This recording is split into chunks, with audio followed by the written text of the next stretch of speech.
কি অদ্ভুত, তাই না? মেয়েদের বিয়ের পরের জীবনটা যেন কেমন অদ্ভুতভাবে পাল্টে যায়। আস্তে আস্তে আমরা কেমন পরিপাটি হয়ে উঠি।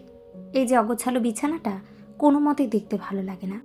মনে হয় কখন আমি সমস্ত কাজ সেরে নিজের বিছানাটাকে আগে পরিপাটি করে সাজাবো। আমাদের কাছে এটাই একমাত্র এক টুকরো শান্তির জায়গা। বিয়ের আগে কি এতটা পরিপাটি ছিলাম? একটুকুনো না। জামা কাপড় বিছানাতেই পড়ে থাকতো।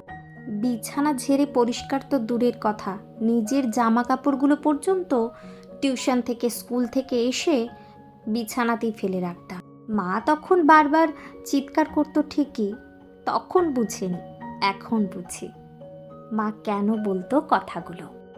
বদলেছি আমি, অবশ্যই বদলেছি, বদলে নিয়েছি নিজেকে। এই বদলে নেওয়ার জন্য কোনো আফসোস নেই আমার। নিজেকে পরিবর্তন করার পেছনে ভালোর দিকটাই বেশি। সাংসারিক জীবনে এই কয়েক বছরে অনেক কিছু শিখেছি। বাস্তব অনেক কিছু শিখিয়েছে। সুখের সময়ে করা ভুলগুলো কঠিন সময়ে দাঁড় করিয়ে চোখে আঙুল দিয়ে দেখিয়ে দিয়েছে।